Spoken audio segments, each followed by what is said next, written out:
कमाऊ पिता बोझ नहीं होता, पर बिना माँ के पिता बोझ बन जाता है। सोच बदल देने वाली कहानी। राम सेवक बाबू बार बार बेटे के कमरे की तरफ देख रहे थे कि वो ऑफिस के लिए निकले तो दो बातें करूं। जैसे राजेश कमरे से निकला और बैठकर जूते मोजे पहनने लगा। बेटा राजेश, क्या ऑफिस जा रहे हो? राजेश ने कोई उत्तर नहीं दिया तो वो दोबारा हिचकिचाते हुए बोले, वो मुझे कुछ कहना था। अब कहते हुए अच्छा तो नहीं लग रहा कि एक बाप बेटे से फरमाइश करे, क्योंकि बच्चे पिता से फरमाइश करते हैं। तो समझ में नहीं आ रहा है कैसे कहूँ। राजेश चिढ़ते हुए बोला, पापा जूते मोजे पहनकर सोने तो नहीं जाऊँगा। आपकी तरह मुझे इतना आराम कहाँ है कि दिन भर घर में बैठो और सब कुछ सामने मिल जाए। देख तो रहे हैं कि तैयार हो रहा हूँ तो दफ्तर ही जाऊँगा, और मेरे बोलने से कौन सा आप रुकेंगे? जो कहना है साफ साफ कहिए, मेरे पास वक्त नहीं है। वो ठहर कर बोलते, बेटा अब कैसे कहूँ, तुम्हारी माँ रहती तो मैं तुम्हें इतनी तकलीफ़ नहीं देता। वो मैं ये कह रहा था कि अगर तुम्हें वक्त मिले तो मेरे लिए 2 शर्ट ला दो। दोनों शर्ट के बटन टूट रहे हैं। तुम्हारी माँ रहती थी तो लगा देती थी, और वो शर्ट इतने पुराने हो गए हैं कि हर रोज़ वही पहनकर बाहर निकलता हूँ तो जान पहचान वाले टोकते हैं। तभी उधर से राम सेवक बाबू की बहू अंजना आई और बोली, बाबूजी आप हर समय इसी ताक में रहते हैं कि ये जल्दी में हो तो कुछ फरमाइश कर दो, तब तो इसे पूरा करना ही पड़ेगा। आप तो ऐसे कह रहे हैं जैसे माँ जी के जाने के बाद हम आपका ख्याल ही नहीं रखते। ऐसे तो आप शेर बने घूमते थे, अब क्या हो गया? अब क्या भीगी बिल्ली बनकर बेटे से कह रहे हैं? और मुझे माँ जी की तरह खाली मत समझना कि दिन रात चूल्हा चौका करूं और फिर सबके शर्ट के बटन लगाती रहूं। राम सेवक बाबू बोले, बहू सही कह रही हो। वो घर संभालती थी पर अपने चेहरे पर सिकन नहीं आने देती थी। विमला के जाने के बाद मैं तो जैसे अनाथ ही हो गया, और वैसे भी कमाऊ पिता बोझ नहीं होता, पर बिना माँ के पिता बेटे बहू पर बोझ बन जाता है। समझ सकता हूँ मैं तुम लोगों के लिए परेशानी बन गया हूँ। आए दिन तुम लोगों से फरमाइश जो करता हूँ। राजेश बोला, बस बस बाबूजी, अब इमोशनल ड्रामा करना मत शुरू कर दीजिए। अगर शर्ट के बटन टूट जाते हैं तो उसे मत पहनिए, पर कम से कम ताने तो मत दीजिए। याद है ना, बचपन में जब मैं नई शर्ट मांगता था तो कहते कि क्या ज़रूरत है, तुम्हारी माँ बटन लगा देगी। तो अब आपकी भी समस्या का मेरे पास समाधान है। वो हैरानी से बोले, वो क्या बेटा? राजेश अंजना से बोला, अंजना मेरे कितने पुराने शर्ट हो गए हैं जो अब ऑफिस पहनकर जाने लायक नहीं हैं। ऐसा करो, उसमें से 2 शर्ट निकालकर बाबूजी को दे दो और मेरे लिए 2 शर्ट ऑनलाइन ऑर्डर कर दो। ठीक है बाबूजी, आपकी समस्या का समाधान हो गया, और पैसे कोई पेड़ पर नहीं लगे होते हैं। इतना कहकर राजेश ऑफिस चला गया। उनके जाते ही अंजना बोली, बाबूजी क्या माँ जी ने आपको कभी नहीं बताया था? मुझे तो बात बात पर टोकती थी कि जाते हुए इंसान को टोकना नहीं चाहिए। आप तो ताक में बैठे रहते हैं। अगर मैं ना रहूं तो आप अपने बेटे को चैन की सांस नहीं लेने देंगे। इतना सुनाकर अंजना वहाँ से चली गई। दोपहर में राम सेवक बाबू फ्रिज से पानी की बोतल निकालकर ले जा रहे थे। अंजना बोली, बाबूजी कहाँ चले? वो पलटकर देखने लगे। पानी की बोतल तो निकाल ली, पर कभी बोतल भरकर नहीं रखते हैं। अब शाम में अगर ये या कोई मेहमान आए तो मैं क्या करूँगी? मैं पानी लेने से मना नहीं कर रही, पानी लेते हैं उतना ही भरकर फ्रिज में भी रख दीजिए। राम सेवक बाबू चुपचाप एक बोतल पानी भरकर फ्रिज में रख दिए और अपने कमरे में चले गए। शाम में अकेले उनका मन नहीं लगता। पत्नी को गुजरे हुए अभी साल लगा है, पर जीवन जैसे बोझ लगने लगा। यही घर था जब आते जाते उनकी पत्नी उनका हालचाल पूछती और चाय पानी देती रहती। अब तो बिना दो बात सुने पानी भी नसीब नहीं होता था। क्या सच में पत्नी के मृत्यु के बाद एक वृद्ध व्यक्ति बच्चों के लिए बोझ बन जाता है? राम सेवक बाबू को तो कुछ ऐसा ही महसूस हो रहा था। शाम होते ही राम सेवक बाबू छोटे बच्चे की तरह घर से भागना चाहते थे। जैसे ही वे बाहर निकलने लगे, अंजना आई और उनकी तरफ 2 शर्ट फेंकते हुए बोली, लीजिए बाबूजी, ये दोनों शर्ट रख लीजिए और जिस शर्ट का बटन टूटा है उसे काम वाले से कहकर ठीक करवा लीजिएगा। शायद उसे आप पर दया आ जाए, क्योंकि मुझसे ये सब काम नहीं होगा। राम सेवक बाबू चुपचाप खुशी से एक शर्ट को खूंटी पर टांग दिए और दूसरे को पहनकर बाहर पार्क में अपने जैसे कुछ वृद्ध व्यक्तियों के साथ बैठने चले गए। वहाँ उनका मन हल्का हो जाता था। वहीं उनके एक मित्र कैलाश बाबू बैठे थे। बातों बातों में वो बोले, राम सेवक बाबू, ये शर्ट क्या आपके बेटे की है? क्योंकि एक रोज़ वो मेरे बेटे से मिलने घर आया था, तब मैंने उसे पहने हुए देखा था। बेटे को ये रंग बड़ा पसंद आया था, उसने चर्चा भी की थी, इसलिए ये शर्ट मुझे याद है। राम सेवक बाबू एक पल को लज्जित हुए, फिर मुस्कराकर बोले, कैलाश बाबू, अब क्या बताऊं? बेटे ने जिद की, बाजार चलिए 2-3 नए शर्ट खरीद लीजिए।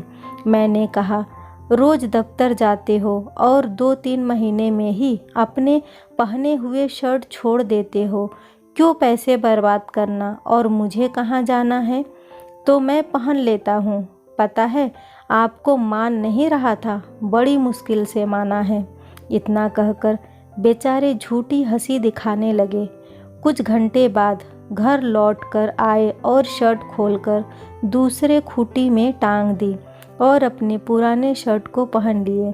थोड़ी देर बाद बेटा दफ्तर से लौटा तो बहू ने उसके लिए गर्मा गर्म चाय पकौड़े बनाए। वहीं राम सेवक बाबू भी थोड़ी दूर पर कुर्सी पर बैठे थे। अंजना चाय के साथ उन्हें 2 ब्रेड दी और बोली, बाबूजी, तेल की चीज़ें आपको हजम नहीं होंगी, इसलिए आपको पकौड़े नहीं दी हूँ। इतना कहकर वो पति के पास जाकर बैठ गई। राजेश राम सेवक बाबू की तरफ देखते हुए बोला, बाबूजी, क्या अंजना ने आपको शर्ट नहीं दी? वह बोले, हाँ बेटा, बहू ने तो दे ही दिया है।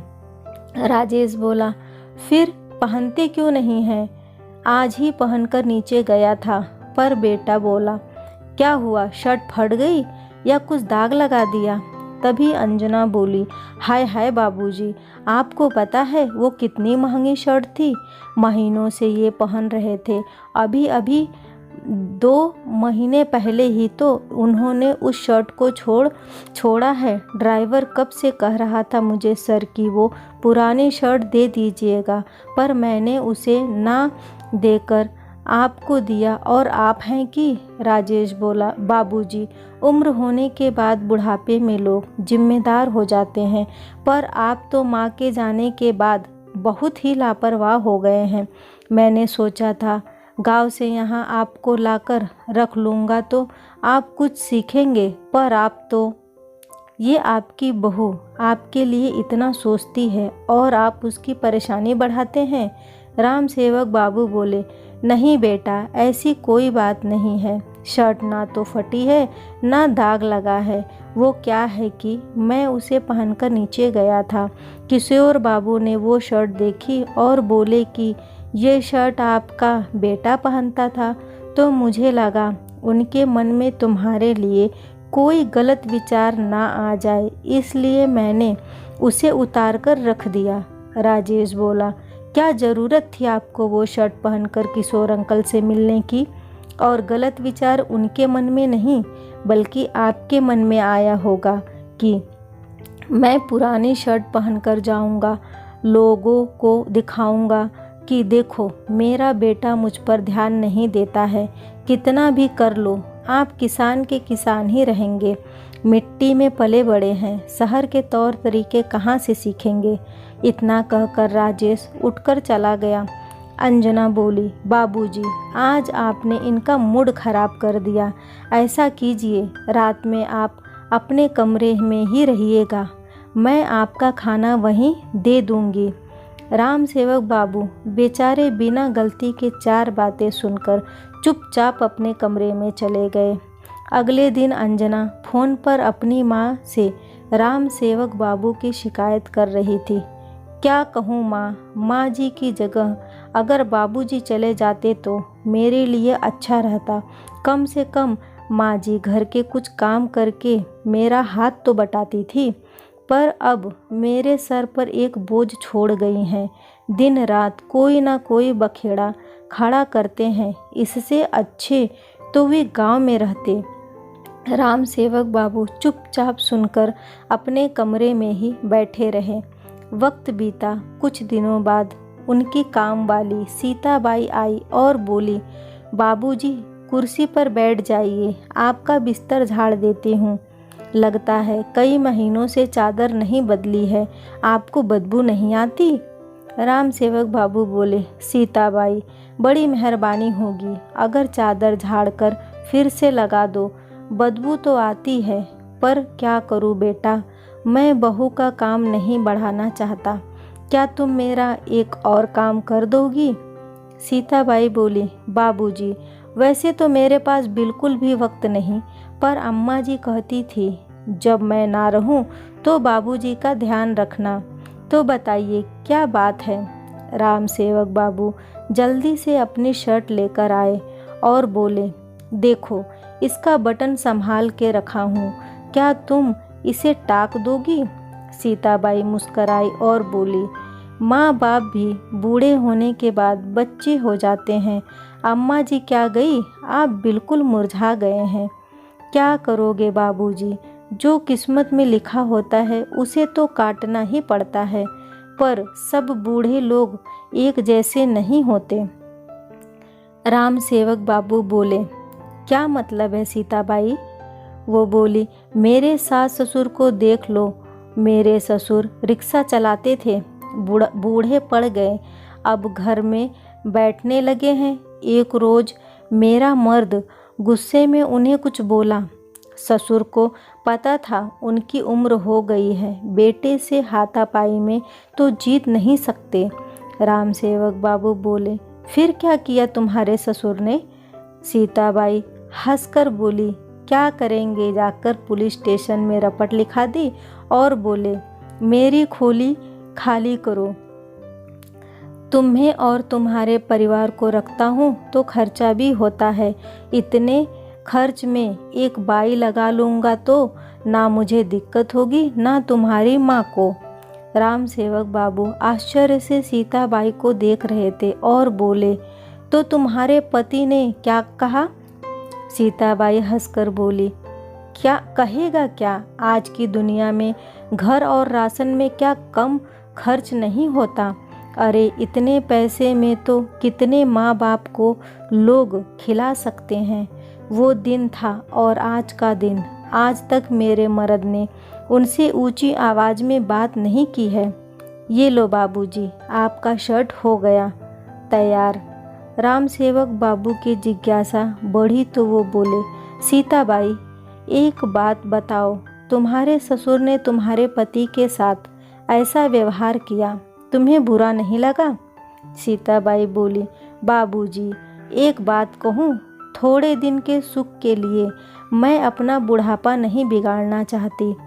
आज अगर मैं अपने पति के साथ हो जाती हो तो सकता है कल को मेरा बेटा भी मेरे साथ यही सब करता ना। ना बाबा ना, मुझे बुढ़ापे में अपने बच्चों पर बोझ नहीं बनना। अपनी कमाई से अगर मैं बुढ़ापे तक खा सकती हूँ तो क्यों बच्चों पर बोझ बनूँ। जो मेरा है वो जीते जिंदगी मेरा ही रहेगा। मेरे मरने के बाद ही पैसा और घर मैं अपने बच्चों को दूंगी। इतना कहते हुए वो चली गई। सीताबाई की बातों ने उन्हें सोचने पर मजबूर कर दिया कि जब एक रिक्शे वाला रिटायर होकर अपने घर में इज्जत से रह सकता है तो मैं क्यों नहीं। मैं तो किसान था, भले मुझे पेंशन नहीं मिलती, पर ये घर और बाकी की संपत्ति तो मेरी ही है। 2-3 दिन विचार किया और बेटे से बोले, मुझे तुमसे कुछ बात करनी है। बहू बोली, बात क्या होगी, फिर कोई फरमाइश होगी। राजेश बोला, बाबूजी, ऐसे ही मुझ पर बहुत बोझ है, आप और मत बढ़ाइए। माँ के जाने के बाद आप बहुत परेशान करने लगे हैं। इससे बेहतर तो आप गांव में ही किसानी करते। मेरी गलती थी जो माँ के साथ आपको यहाँ ले आया। राम सेवक बाबू बोले, हाँ बेटा, माँ बोझ क्यों लगती, तुम्हारे घर का काम जो करती थी। छोड़ो उन पुरानी बातों को, मैं वापस गांव जाना चाहता हूँ। अंजना खुश हो गई तो राम सेवक बाबू बोले, मैं अपना पुराना मकान ठीक करवाऊंगा तो सोचता हूँ इस घर को बेचकर गांव का मकान ठीक करवा लूँ और फिर से किसानी शुरू करूँ। अंजना बोली, बाबूजी, ये तो सरासर धोखा है, आप मेरे घर को कैसे बेच सकते हैं। वो हंसकर बोले, धोखा और तुम्हारा घर? ये घर मैंने अपनी कुछ ज़मीन बेचकर और कुछ पर लोन लेकर अपने नाम पर ली थी। जो तुम्हारा कैसे हुआ? रिश्तों में धोखाधड़ी तो मैंने सीखी ही नहीं, पर झेली ज़रूर है। अंजना राजेश को देखने लगी। वो बोला, बाबूजी, आपको ये सब करके क्या मिलेगा, और आखिर किसने आपके कान भरे हैं। वो बोले, मेरे कान किसी ने नहीं भरे, और एक बात कह दूँ, मैं किसी पर बोझ नहीं हूँ।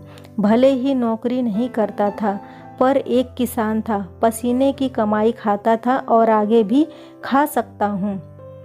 आज तो तुम नई शर्ट और टाई पहनकर जाते हो, कभी सोचा है उसी मिट्टी और पसीने के बदौलत यहाँ तक पहुँचे हो।